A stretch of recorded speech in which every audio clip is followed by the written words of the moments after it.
Et bienvenue à tous pour ce troisième grand débat MEDEF Occitanie, débat pour les régionales 2021. Bonjour Sophie Garcia. Bonjour. Heureux de vous retrouver pour cette troisième édition. Bonjour bien sûr Vincent Terrainoves qui est avec nous. C'est un candidat, comme vous le voyez, en mouvement. Voilà, donc bonjour à vous. Bonjour. Voilà, c'est ce que j'attendais. Alors, qu'attendent les patrons de notre région comme réponse des candidats aux élections régionales? C'est ce que nous avons vu déjà, effectivement, avec les deux précédents candidats qui se sont succédés. Et aujourd'hui, nous sommes avec vous, Vincent Terrainoves. Vous êtes tête de liste Nouvel Élan Occitan, soutenu par La République En Marche. Et je rappelle que vous êtes également le maire de Balma. Nous allons échanger avec vous durant à peu près 1 heure. Et cela vous permettra bien sûr de réagir, voire de proposer des choses, des solutions en regard de ce que propose aujourd'hui le MEDEF Occitanie avec son livre blanc.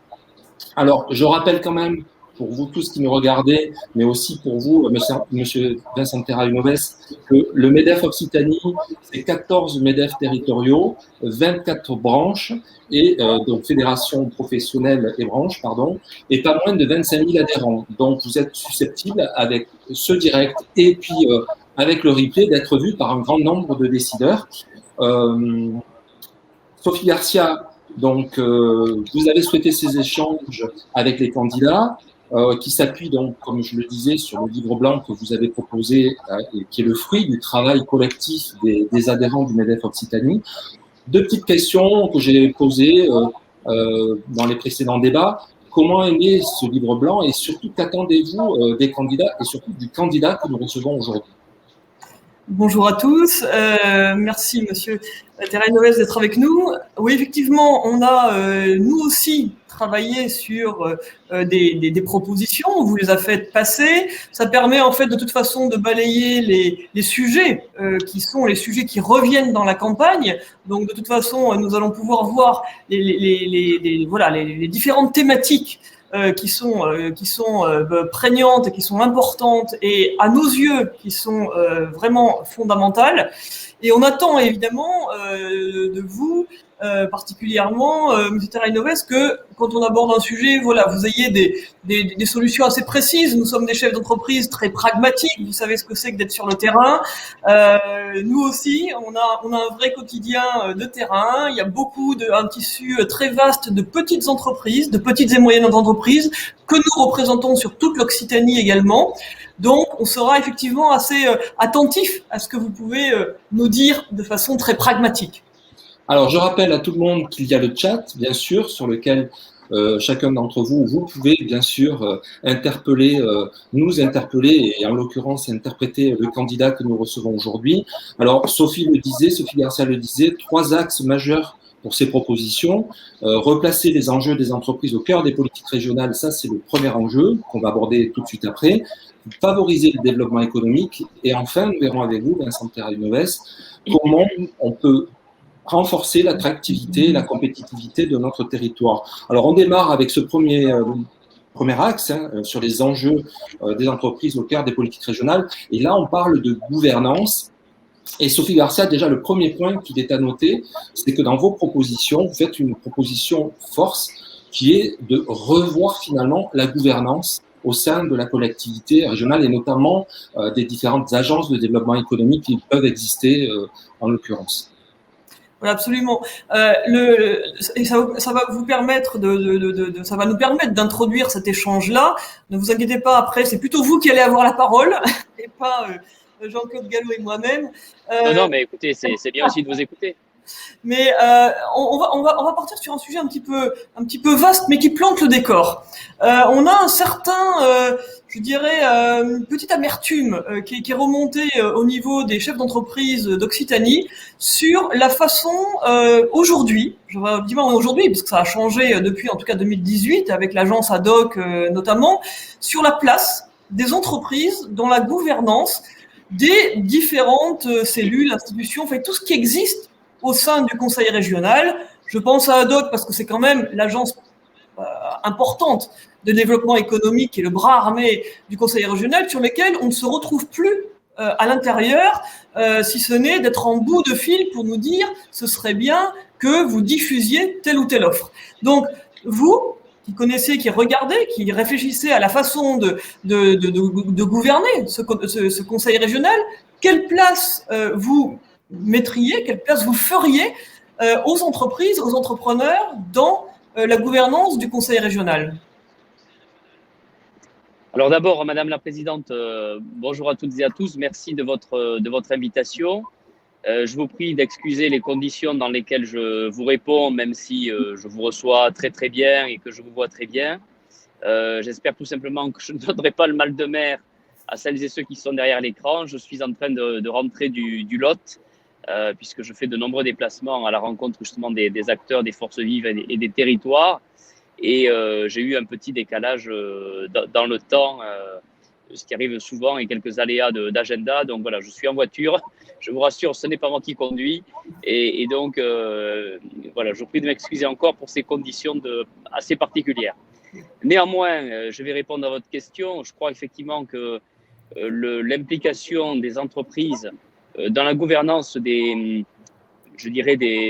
agences, des structures que nous avons, alors d'ailleurs tant au niveau régional qu'au-delà.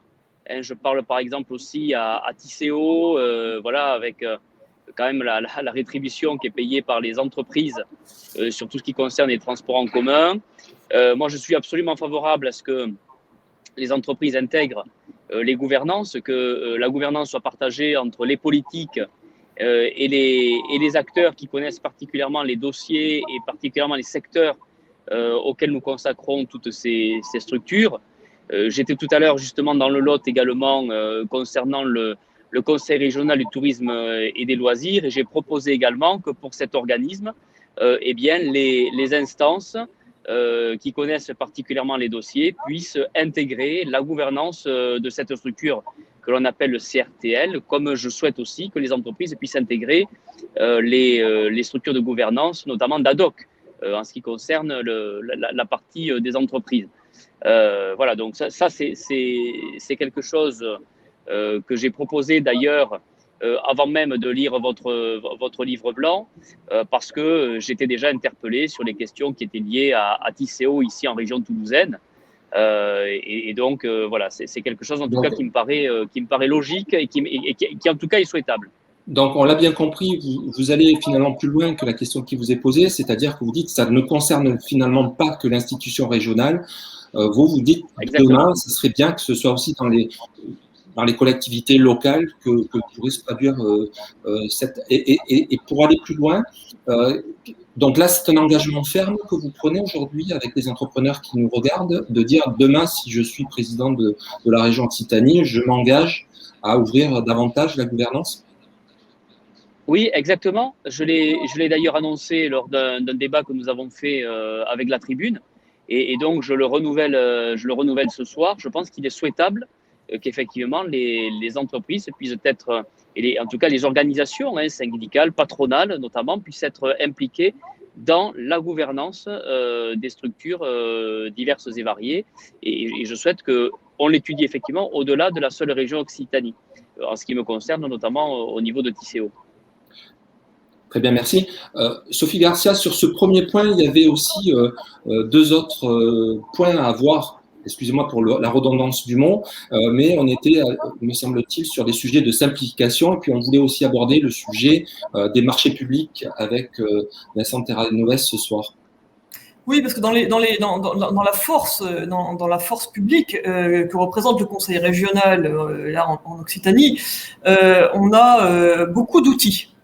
On a beaucoup d'outils, on a beaucoup de plateformes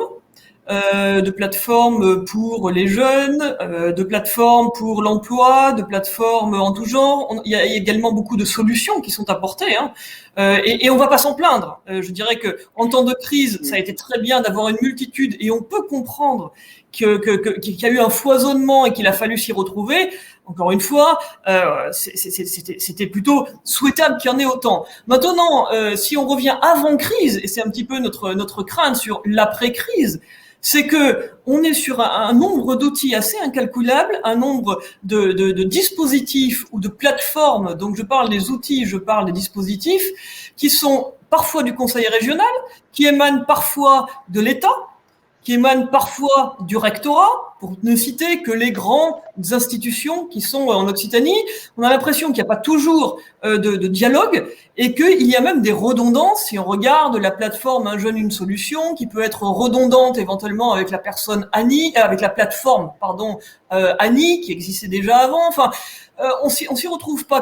Comment vous imaginez en arrivant au conseil régional, arriver à simplifier, parce que c'est bien beau de dire la simplification, mais c'est pas simple quand même d'arriver à quelque chose finalement de simple et d'utile.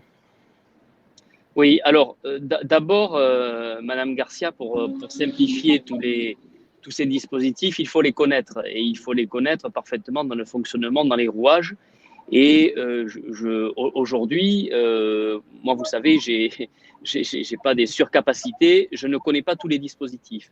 Donc, il m'est très objectivement aujourd'hui difficile de vous dire et de vous proposer comment j'envisagerais, par exemple, de les simplifier. Maintenant, à la question qui est de dire est-ce que la région peut faire quelque chose pour essayer de simplifier, j'ai envie de dire oui, et c'est même souhaitable.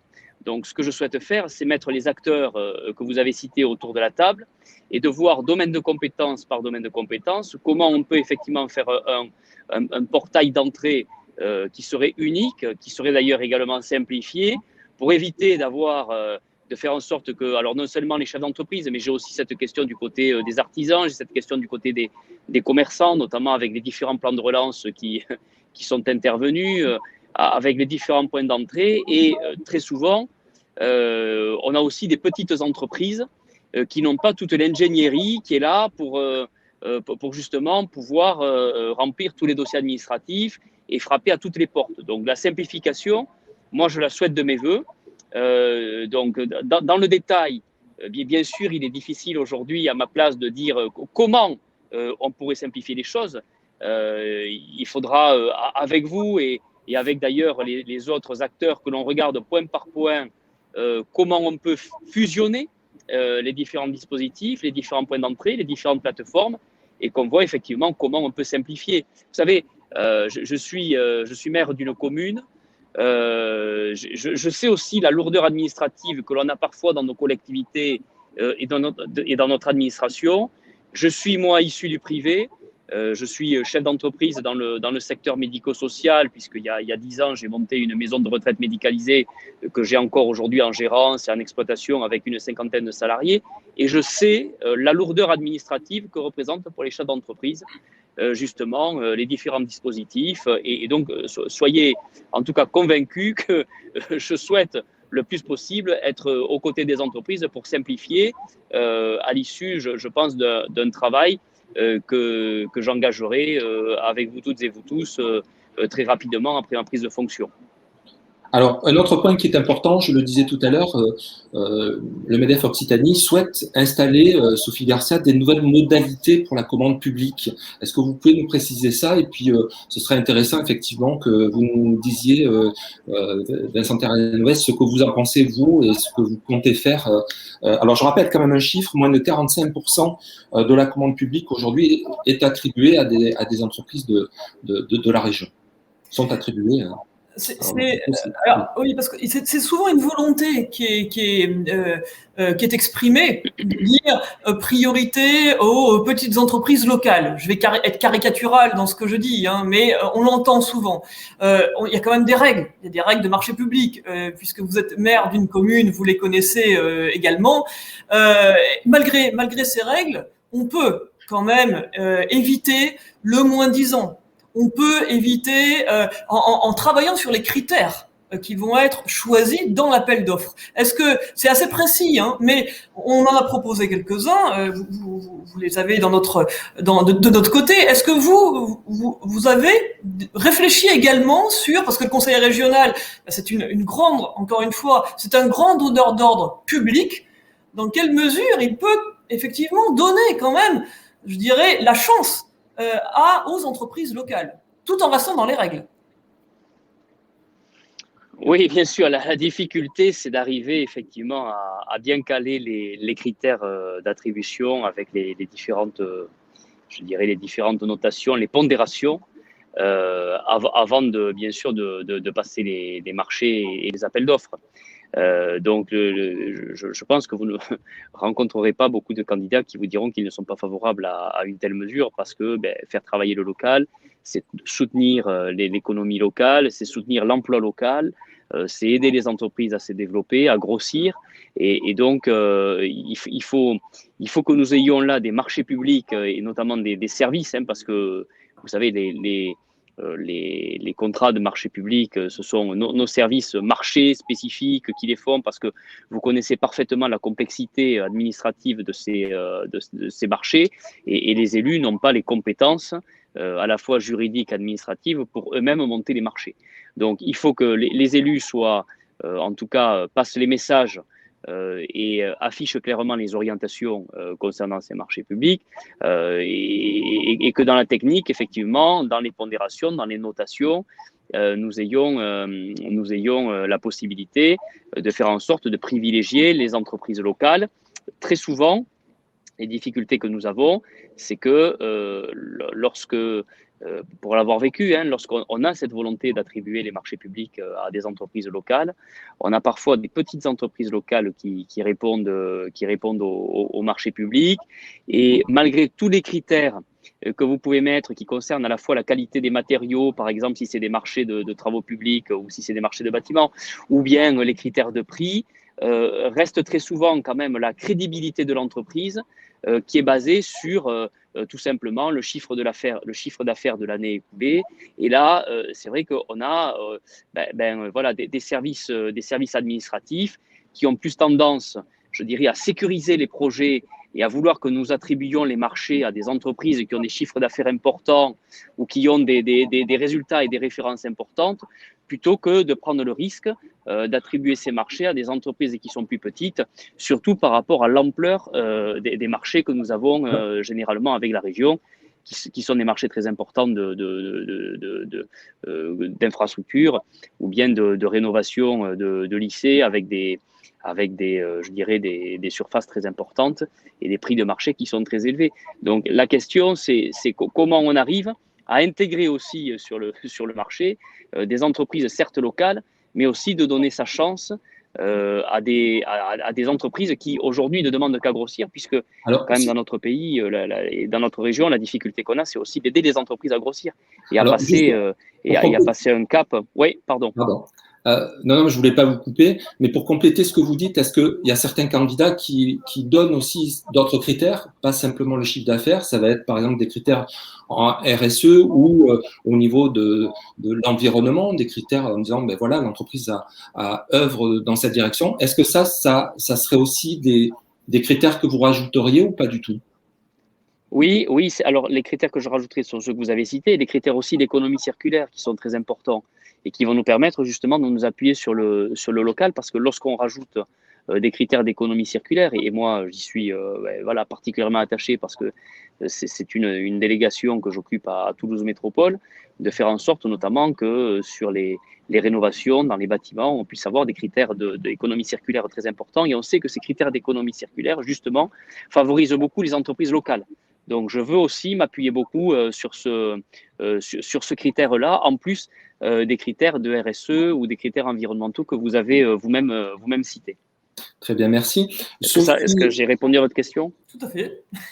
Je pense aussi. Bon. On aborde maintenant, si vous le voulez bien, et on est pile poil dans le timing et c'est parfait, le deuxième axe, le deuxième point. Pardon. Non, si vous me permettez, je vais juste regagner mon bureau. Donc, ne vous inquiétez pas s'il y a un peu d'agitation et de mouvement, et je vais m'installer confortablement. Si vous n'avez pas pour longtemps, on attend que vous soyez installé, si vous voulez. Non, pas du tout. Il n'y a aucune difficulté, je vous écoute et je suis toujours concentré. D'accord, ok. Alors, pendant que vous marchez et que vous prenez l'air, c'est très bien. Vous allez pouvoir vous concentrer sur le deuxième point qui est celui de favoriser le développement économique.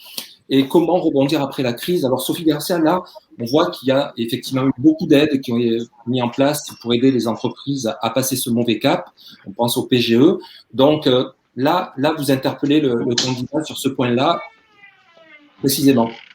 Oui, on a une vraie question. De toute façon, c'est l'accompagnement du rebond. Alors on l'appelle comme on veut, on l'appelle la reprise, on l'appelle le rebond. Il y a aussi une partie de transformation. Mais déjà, parlons du rebond et de la suite. C'est-à-dire que là, globalement, les entreprises peuvent retravailler.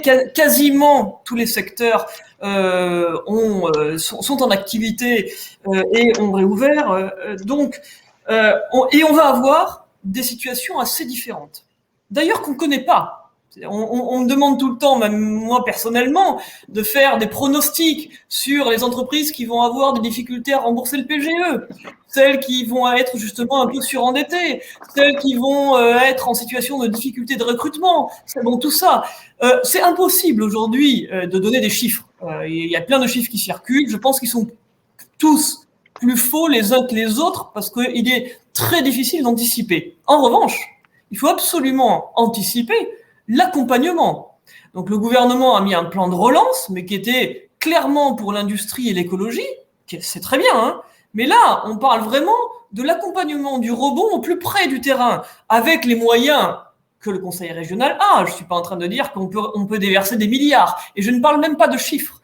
C'est comment vous imaginez cet accompagnement à très court terme des entreprises? Quels sont les différents axes ou les différentes solutions que vous avez imaginées dans votre programme?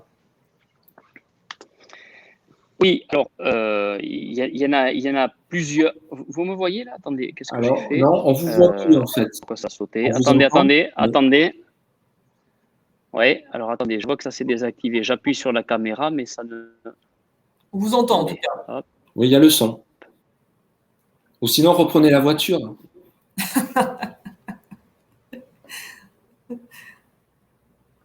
Ah, là, on n'a ni le son ni l'image. On a perdu Vincent Terrainoves. Vous avez raison, il faut le remettre dans la voiture. Ça va être ça. Oui, mais... Ah, voilà, on le retrouve. Vous m'entendez là? Oui, on vous a retrouvé au niveau du son. On n'a pas l'image, mais on a le son. Vous pouvez quand même... bon, je vais voir si... Ouais, c'est bon. Ah, voilà, c'est bon. Voilà, parfait. Voilà. Oui, alors, le sujet que vous avez évoqué, effectivement, est un sujet d'importance et qui, moi, retient beaucoup mon attention et me préoccupe beaucoup. Effectivement, on a cette question de la reprise. On a cette question du remboursement des prêts garantis par l'État. Alors, moi, quand même, en tant que candidat de la majorité présidentielle, je souhaite quand même rappeler que même si cette crise a été difficile, qu'elle a été inconnue pour le monde entier, pour la France, pour notre région Occitanie, d'abord, je suis quand même plutôt satisfait de constater que l'État a été quand même réactif. Souvent, on critique. On a critiqué la stratégie vaccinale et on se rend compte avec le recul que finalement, elle bat son plein et qu'aujourd'hui, les centres de vaccination sont pleins et que c'est très positif. Et sur les aspects également de soutien à l'économie et notamment au maintien de l'emploi, là aussi, quand même, le gouvernement a été relativement réactif, même si, bien sûr, tous les dispositifs ne sont pas parfaits. Mais quand on rencontre quand même les chefs d'entreprise et les métiers de la restauration, de l'hôtellerie, il y a quand même une unanimité pour reconnaître ce travail. Voilà. Et donc, je dis parfois... Et d'ailleurs, non, juste, je vous coupe pour pas qu'il y ait de mésentente. En introduction, alors je l'ai peut-être pas précisé, mais en tout cas, vous aurez noté que je n'ai pas dit qu'il y avait eu un souci justement au niveau des aides de l'État national. Au contraire, on a été un des pays avec le plus d'aides de façon très massive et rapide. Je pense au chômage partiel également et à toutes les aides qu'il y a eu. Donc on est tout à fait, on rejoint complètement ce que vous voyez vous également de votre côté et on est plutôt dans l'après. Mais effectivement, on est plutôt satisfait de tout ce qui a été fait pendant la crise de façon très rapide et très concertée. Pour le coup, il y a eu tout le monde s'est parlé. Hein. Mais concrètement, aujourd'hui, qu'est-ce que vous proposez? C'est-à-dire, voilà, et comme on l'a dit précédemment, ces aides sont amenées à s'arrêter à un moment donné. Vous, au niveau de la région, est-ce que vous avez des choses concrètes à proposer pour la sortie de crise, au niveau de fonds que vous pouvez mettre à disposition ou autre accompagnement possible? Oui, j'y viens bien sûr, mais j'indiquais ça tout simplement pour que vous voyez le cheminement. Et donc, Madame la Présidente, j'allais dire, donc, tout ça a fonctionné. L'État donc a mis en place ce plan de relance et l'a mis en partenariat, et c'est là où je voulais en venir, avec effectivement l'ensemble des acteurs qui ont été concertés, qui ont été partie prenante et qui ont élaboré ces plans de relance de façon concertée. Et donc, ce que je veux faire d'abord pour effectuer donc, le soutien à la reprise d'activité, et qui est relative notamment à la question que vous me posez, c'est installer, et c'est ce que j'ai proposé, une task force post-Covid. Alors, qu'est-ce que c'est une task force? Eh bien, ça reprend d'abord les aspects de force de frappe très rapide, et cette task force est une organisation au sein de laquelle je veux placer justement les professionnels, les entreprises qui sont concernées et leurs représentants, donc bien sûr le MEDEF en fait partie, pour voir comment on répartit par la suite et comment on travaille sur la répartition du fonds de résistance et d'intervention de 50 millions d'euros que je veux proposer justement pour soutenir la reprise de cette activité. Donc vous avez compris, il y a un fonds qui sera positionné de 50 millions d'euros et qui pourra être abondé si jamais c'était nécessaire pour soutenir justement le remboursement des PGE, pour soutenir la trésorerie, mais que cela soit décidé en termes de pilotage et qu'on y associe le monde économique. Donc ça passe par les chambres consulaires, ça passe par les organisations patronales, comme je vous l'ai dit tout à l'heure pour la composition de la DOC. Et donc ça, c'est le postulat. Ensuite, derrière… Pour préciser les choses, ce fonds de 50 millions d'euros, vous le trouvez comment? Est-ce que c'est sur le budget de la région et c'est compliqué? Ou est-ce que vous faites appel à l'épargne ou autre pour abonder dans ce fonds? Oui, alors d'abord, il y a une partie, bien sûr, qui va venir du budget de la région parce que mon action au niveau de la région s'engage aussi et s'inscrit dans le cadre d'économies de dépenses de fonctionnement. Vous avez vu dans le dernier classement de capital qui est paru, qui a été fait par l'IFRAP, que notre région Occitanie est la dernière région en termes de gestion. Elle est 12e sur 12 entre 2015 et 2020. Et donc, la réorganisation que j'ai faite moi dans ma ville de Balma, où j'ai économisé plusieurs millions d'euros sans augmenter la fiscalité et sans diminuer la qualité des services, je veux également appliquer cette méthode sur la gestion de l'Occitanie. Et donc, on aura une partie de ces 50 millions d'euros qui viendront par des réorientations de budget. Et puis ensuite, nous avons souhaité mettre en place deux dispositifs. D'abord, la création d'une bourse numérique régionale pour aider les entreprises à grossir, parce qu'il y a chez les particuliers aujourd'hui une épargne importante qui a été mise de côté. Et donc la question, c'est comment on arrive à mettre cette épargne individuelle au service justement de nos entreprises et de notre territoire. Et donc, nous avons proposé de mettre en place cette bourse numérique pour aider les entreprises à grossir, notamment les entreprises qui, bien sûr, ne sont pas cotées au CAC 40, à avoir une cotation régionale et donc dire aux épargnants, allez-y, investissez. Et là, vous faites bras de levier sur, bien sûr, les entreprises et vous permettez aux entreprises de se développer. Deuxièmement, nous avons souhaité mettre en place et proposer une bourse régionale, une banque régionale avec la Caisse des dépôts et consignations et la Banque des territoires pour permettre là aussi d'aider les entreprises qui le souhaitent à se développer, notamment dans le secteur de la transition écologique, puisqu'on sait qu'aujourd'hui, la transition écologique, les entreprises ont bien compris qu'il y avait un virage important à prendre. Excusez-moi, parce que je pense qu'il y a eu un problème de compréhension, parce que vous avez dit la Banque des territoires avec la Caisse des dépôts et consignations, ce qui est la même chose, c'est l'ancien nom en fait. Oui. Vous ne vouliez pas plutôt parler de BPI plutôt? Oui, non, je parlais, vous avez raison, j'ai fait un lapsus de la banque régionale, effectivement, notamment pour développer les secteurs de la transition écologique, avec la Caisse des dépôts et consignations et la BPI, qui permettrait là aussi d'accompagner les entreprises dans leur mutation, puisque, comme je vous le disais, les entreprises, enfin, en tout cas c'est la conviction que j'ai pour discuter avec les acteurs majeurs de l'économie, sont les premières à vouloir aussi s'adapter et à faire les gestes et à montrer l'exemple en termes de transition écologique. Donc voilà, deux outils, la banque régionale et la bourse numérique régionale que nous voulons mettre en œuvre également au service des entreprises, en plus donc du fonds d'intervention de 50 millions d'euros qui sera géré par une task force que nous mettrons en place et dans laquelle nous souhaitons associer dans la gouvernance et dans la gestion de ce fonds les différents acteurs du territoire. Est-ce que cette banque pourrait venir se porter caution pour l'entreprise, parce que on a également cette crainte, enfin on commence à la voir pointer son nez, si je puis m'exprimer ainsi, et je suis assez à l'aise pour le dire puisqu'on a les banques qui sont autour de la table, c'est qu'il y a un moment, un banquier qui a prêté du PGE, etc., va demander encore des garanties, voire ne pas prêter. Ce qu'on peut comprendre, il y a un moment, il y a un taux d'endettement. Ceci étant, est-ce que du coup la banque que vous voulez éventuellement créer, ou en tout cas monter, pourrait avoir ce rôle-là aussi de dire bon ben moi je me porte caution, je me porte garant, et de cette façon-là pouvoir continuer à avoir des investissements pour des entreprises qui peut-être d'un point de vue purement solvabilité bancaire sont peut-être pas aussi, enfin sortent fragilisées quand même de la crise. Oui, bien sûr, il y aura des sujets de ce côté-là.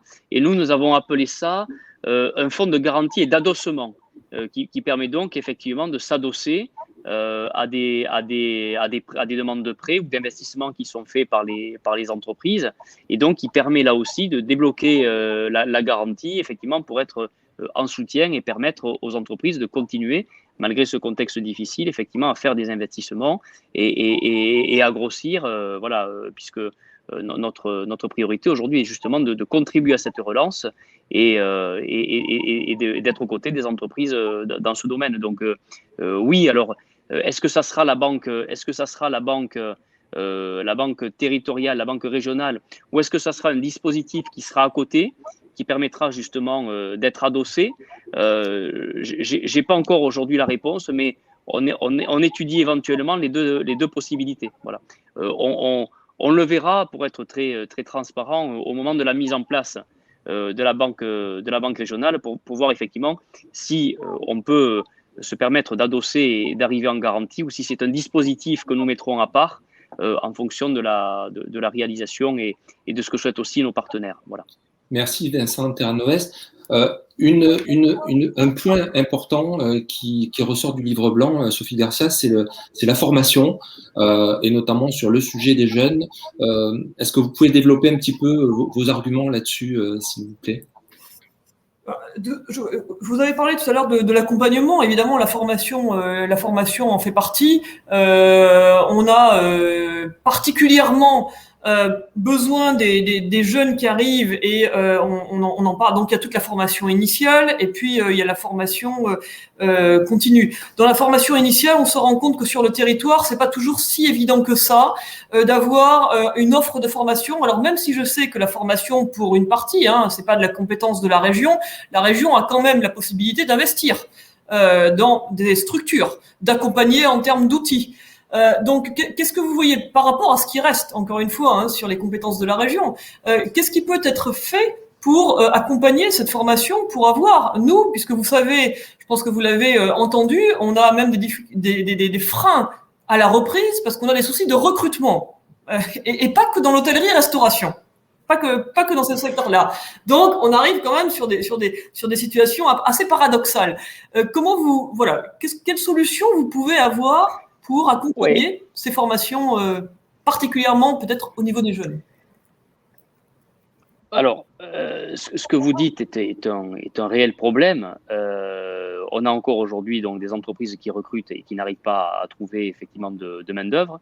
J'étais avec la Fédération du bâtiment et des travaux publics de l'Ariège il y a quelques jours, et notamment une grande entreprise de travaux en montagne qui va devoir mettre au chômage du personnel pendant l'été, parce qu'elle n'a pas la matière première pour travailler, parce que dans l'usine qui produit cette matière première, il y a des difficultés de main-d'œuvre. Donc c'est un très vaste sujet. Nous, on propose de revoir complètement d'abord le travail de l'orientation, parce qu'on pense qu'à la base, il y a un problème avec l'orientation. Et donc, on veut revoir complètement la philosophie, c'est-à-dire de dire que nous voulons proposer une orientation qui s'adapte aux jeunes et non pas le jeune qui s'adapte à l'orientation. Et l'État a fait la proposition « Un jeune, une solution ». Nous portons la proposition qui, en termes d'orientation, est « Un jeune, un projet ». C'est-à-dire que je veux que chaque jeune, en lycée, fasse l'objet d'un… Alors, c'est beaucoup de travail, c'est beaucoup d'investissement, c'est de l'investissement financier, mais je pense que ça en vaut la peine parce que au final, lorsqu'on fait une mauvaise orientation et lorsqu'on ne met pas les moyens sur l'orientation, on paie de toute façon des allocations chômage et ce sont des charges sociales importantes. Donc, quelque part, ce qu'on va investir sur l'orientation, on n'aura pas à l'investir plus tard pour rémunérer du chômage. Et donc, je veux qu'on mette le paquet pour donc que chaque jeune fasse l'objet d'un bilan de compétences et que derrière, on ait un service de l'orientation qui soit fait non pas par les enseignants, parce que les enseignants font très bien leur travail dans leur domaine, mais je les pense pas forcément les mieux placés pour parler des métiers, pour parler des filières qui embauchent. Et donc, je veux là aussi faire confiance aux personnes qui connaissent, faire confiance aux acteurs, et je veux que cette orientation, elle soit faite par des professionnels et que les métiers différents avec les filières qui recrutent dans notre région, dont on connaît aujourd'hui les secteurs, eh bien, puissent justement rencontrer les jeunes, présenter les métiers, présenter les projets pour mieux les orienter. Donc ça, c'est le premier point. Une fois qu'on a une bonne orientation, derrière, on peut coller la formation. Je veux que notamment dans 10 métiers, qui sont 10 métiers aujourd'hui en tension, eh bien, on mette un focus et qu'on travaille justement avec les jeunes sur l'orientation. J'étais ce matin dans le Tarn-et-Garonne, avant de partir dans le Lot, en train de visiter ce qu'on appelle les apprentis d'Auteuil, que vous connaissez très certainement, qui consiste à former directement, au plus près, dans une école qui est une école avec des ateliers, c'est-à-dire des métiers manuels, directement, pour que les jeunes demain puissent trouver un emploi. Eh bien, l'an dernier, ils en ont formé 10 sur 10 qui ont immédiatement trouvé des débouchés et qui ont trouvé un emploi. Donc, ce qui veut dire que quand on veut, on peut.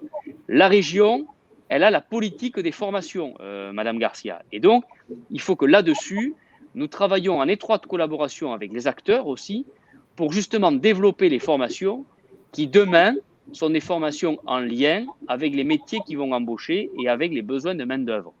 On aura un petit décalage de 2 ou 3 ans, le temps de former, mais il est inadmissible qu'aujourd'hui, on ait un chômage structurel dans notre pays qui soit de l'ordre de 6 à 7%, parce qu'on a des gens qui sont formés dans des filières qui ne présentent pas de débouchés. Et à côté de ça, nous avons effectivement des entreprises qui sont là et qui ne trouvent pas la main-d'œuvre qu'ils souhaitent pour développer leur entreprise. Et donc, voilà, je veux qu'on mette absolument le paquet là-dessus. Donc, je vous ai dit un petit peu la philosophie qui nous animait, qui était la nôtre. On propose de créer notamment 10 écoles de production. Donc, vous connaissez le sens des écoles de production. Il est vraiment regrettable et malheureux que dans notre région Occitanie, qui est une des plus grandes régions de France, nous n'ayons qu'une seule école de production sur toute la région, qui est l'école de production de l'ICAM, alors que d'autres régions ont déjà engagé le pas, justement, de ces écoles de production, c'est-à-dire c'est la formation des étudiants et des élèves au contact direct des entreprises qui ont besoin de main-d'œuvre et qui demain les recruteront. Et donc, on est sur une formation. Si vous permettez. Oui, pardon, j'ai tendance à être un peu long. Pardon. Non, mais c'est les joies du direct et il n'y a pas de problème. Déjà, vous êtes avec nous, ça bouge moins, donc c'est beaucoup mieux. Donc, vous parliez des filières en tension au niveau de l'emploi. Alors, ça tombe bien, on va parler d'une filière.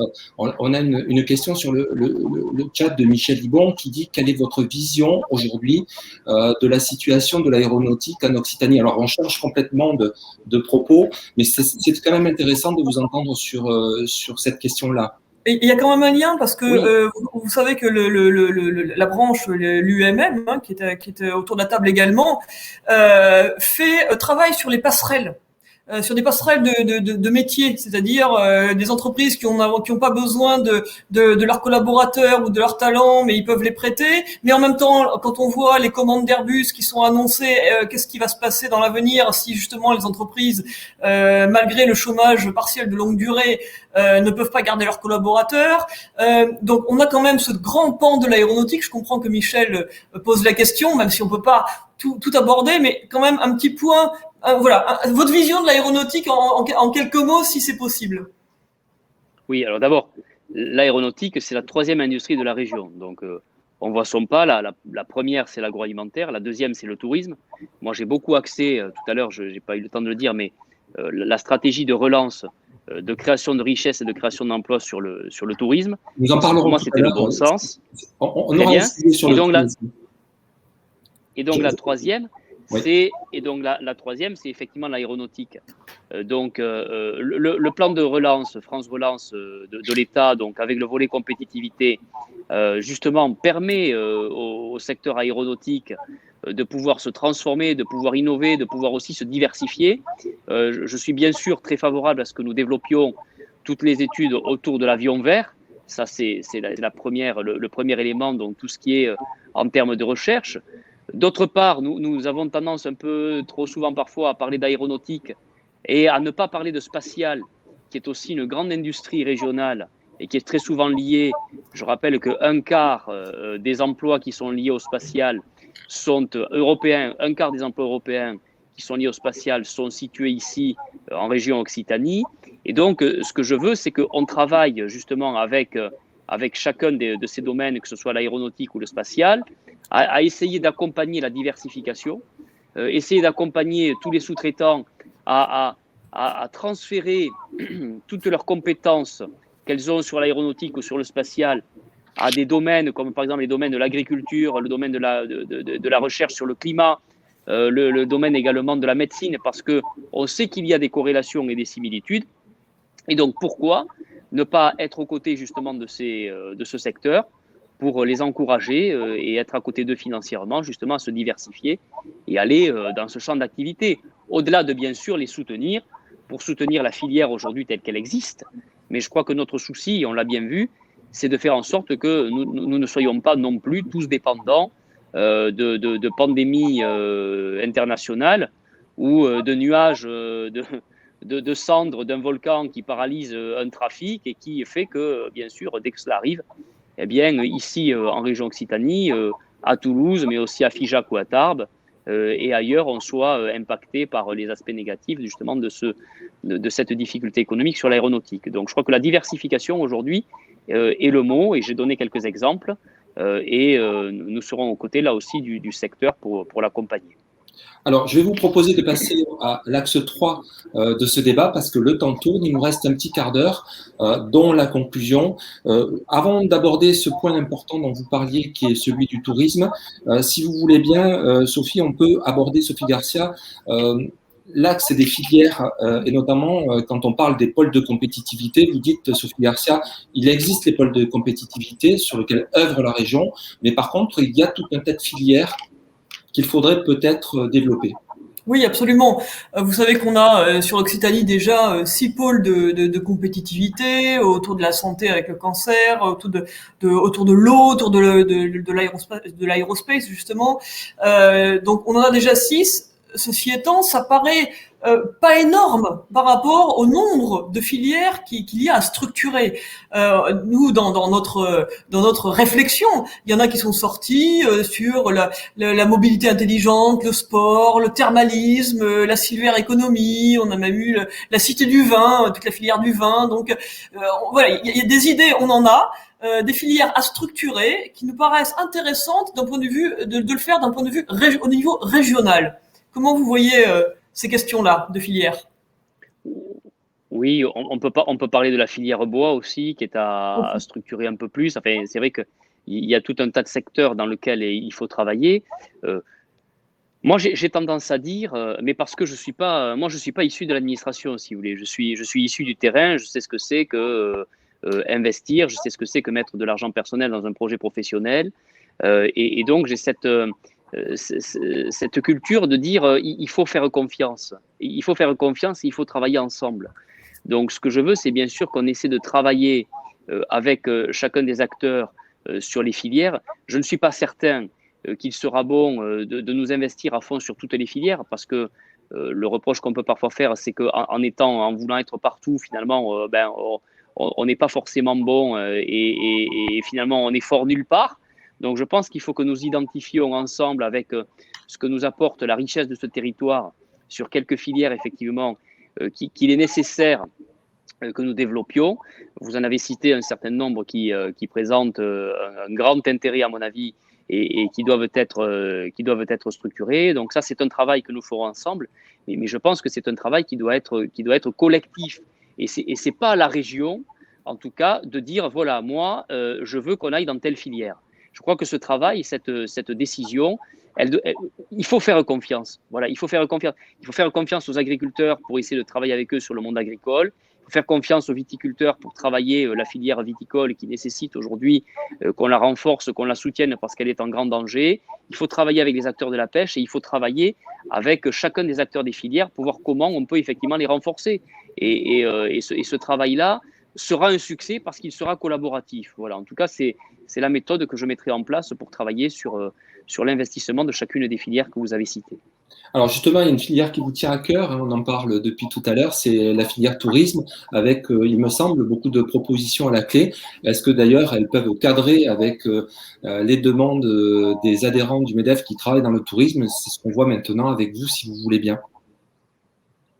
Oui, tout à fait. Vous savez, Madame Garcia, vous voulez parler ou... Non, Ah bon, pardon. On avait la même interrogation sur cette filière du tourisme qu'on trouve parfois pas très, pas très structurée et qui a peut-être besoin de monter en gamme et d'être industrialisée dans le bon sens, dans un sens, vous voyez ce que je veux dire, structure. On a effectivement ces questions-là sur le tourisme qui sont quand même assez importantes et assez hétérogènes sur le territoire. Oui. Alors, en 2 mots, la structure et notamment la filière sur le tourisme, il faut la structurer et il faut la réorganiser et il faut la relancer. Voilà, ces 3 mots, restructurer, réorganiser, relancer. Aujourd'hui, vous savez, sur l'activité économique et l'emploi, moi j'ai identifié trois volets. Premier plan, donc pour être la région de la relance, c'est le volet qui consiste à travailler sur l'orientation et la formation, parce que si nous n'avons pas une orientation efficace, nous fabriquons les chômeurs de demain et donc nous ne créons pas l'emploi, au contraire, nous en détruisons. Donc, c'est travailler sur l'orientation et la formation, je vous en ai dit quelques mots tout à l'heure.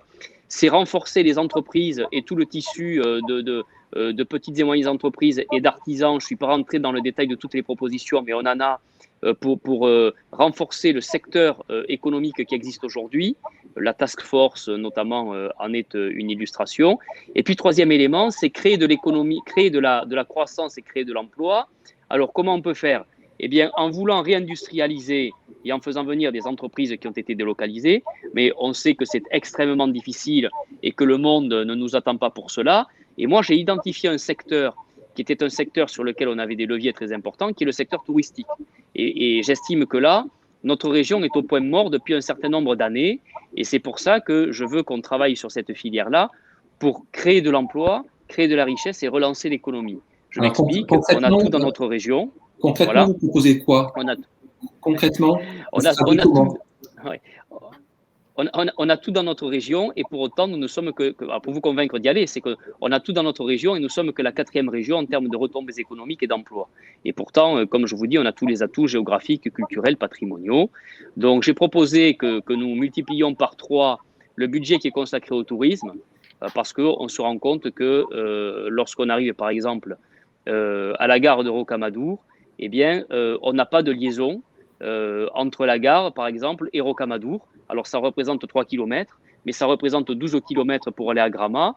Et donc, on a besoin de faire des investissements qui vont nous permettre de développer cette stratégie touristique. Deuxièmement, au-delà de la volonté de multiplier Quand vous dites que vous le multipliez par 3, ça veut dire que ça amène un budget à combien?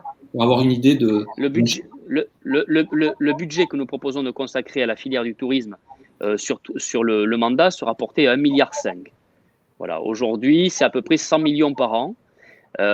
Pourquoi je dis ça? Parce qu'on a aussi conscience que le secteur de l'industrie touristique, il nécessite d'être un petit peu reboosté, qu'il y a une nécessité de monter en gamme aussi au niveau notamment des structures d'hébergement de notre région qui ont pris un petit peu de retard malgré la volonté des professionnels et l'engagement et les efforts qui sont faits par le secteur professionnel. Donc, on veut proposer un dispositif qui s'appelle Élan touristique 1+1, qui fera en sorte que lorsque les structures d'hébergement pour se rénover, pour s'adapter, pour élargir les ailes saisonnières mettront 1 euro, la région mettra 1 euro. Voilà, donc ça fait partie également du plan touristique que l'on veut soutenir. Et puis, on veut aussi créer, 3e proposition très concrète, une école des hautes études touristiques pour proposer des formations en termes de management, en termes de de gestion, en termes de marketing, puisqu'on n'a pas, dans notre région, qui est une grande région touristique, de structures comme celle-là. De la même façon qu'on veut créer une chaire internationale ici de recherche touristique, puisque là, on n'a pas de chercheurs touristiques en France, qui permettrait d'associer à la fois les sciences environnementales, les sciences climatiques, et qui nous permettrait vraiment d'orienter nos politiques touristiques, quand je parle tout à l'heure de restructuration de la filière, et qui nous permettrait aussi d'évaluer les politiques publiques que nous engageons, notamment dans le cadre de cette filière touristique. Voilà quelques exemples très concrets. Alors, on est sur la fin de ce débat, mais on avait pas mal d'autres choses, d'autres points à voir avec vous. Peut-être, Sophie, peut-être un ou deux points que vous souhaiteriez aborder en quelques minutes, puisque nous arrivons au terme de ce débat.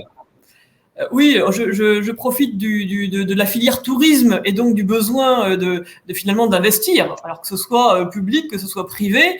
Également, vous avez un tout petit peu abordé la relocalisation. Ça me fait penser à un point qui est vraiment revenu très souvent dans les remontées de nos adhérents. C'est le souci que nous avons, alors qui est lié à l'écologie, mais de toute façon tout est lié parce qu'on est en transverse.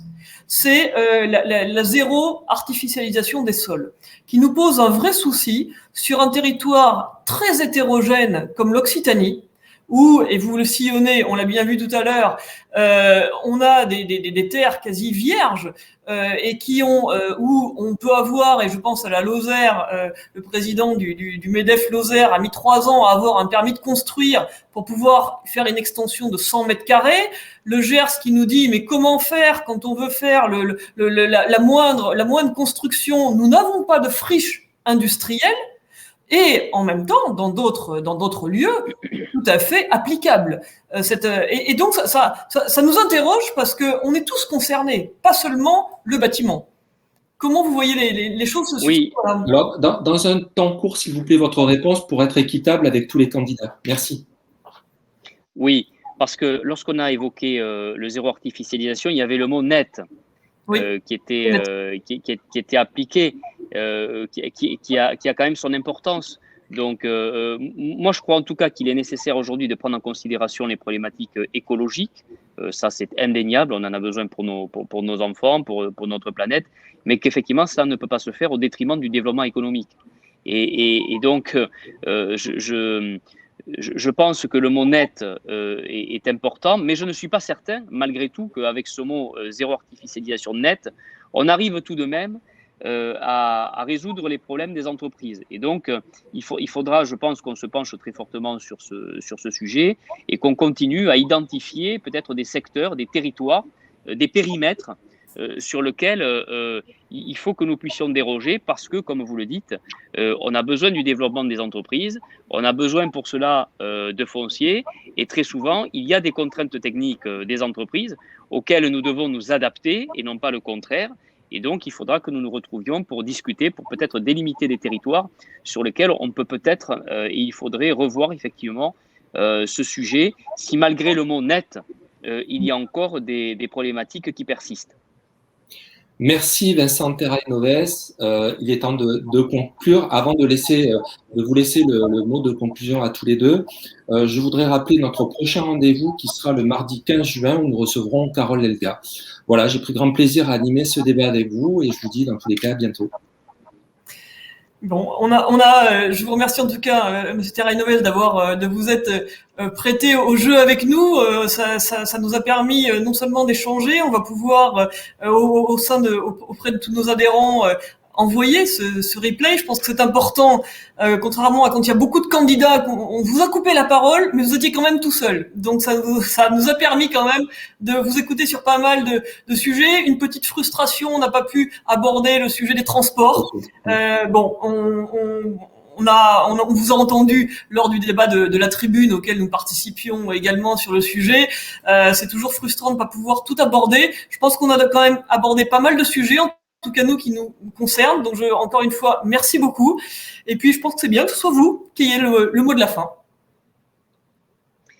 Écoutez, merci beaucoup à vous. Alors je vais peut-être mettre dans ma conclusion le mot sur les transports, puisque j'ai proposé effectivement qu'on fasse confiance au privé et qu'on crée un partenariat public-privé à la base d'un consortium sur la la création des lignes à grande vitesse Toulouse-Bordeaux, Montpellier-Perpignan et plus tard Toulouse-Narbonne, parce que je pense qu'on aura de grandes difficultés à faire financer ces lignes à grande vitesse par une taxe sur l'immobilier d'entreprise. Je pense qu'aujourd'hui, les entreprises, elles ont plus besoin qu'on les aide qu'on ne les taxe. Et donc, la seule solution pour que nous puissions avoir ces lignes à grande vitesse très rapidement, au-delà des problèmes techniques en plus que poserait la question de la taxation de l'immobilier d'entreprise, on n'a pas le temps de développer, mais ce qui a marché dans le Grand Paris ne peut pas marcher ici en région, parce que dans le Grand Paris, il y a des gares très régulières, et lorsqu'on fait un rayon de 400 mètres autour des gares, effectivement, on couvre l'ensemble du territoire. Ici, il faudrait taxer autour de Toulouse, de Bordeaux, peut-être d'Agen et Montauban, ce qui est totalement irréaliste. Donc, je suis totalement contre ça. Et moi, je suis pour faire confiance au privé, de la même façon que je suis pour l'ouverture à la concurrence de la SNCF, notamment pour les trains express régionaux, parce que je crois qu'il faut faire confiance aux entreprises. Et moi, j'ai confiance aux entreprises. Voilà. En conclusion, merci à toutes et tous pour ce débat.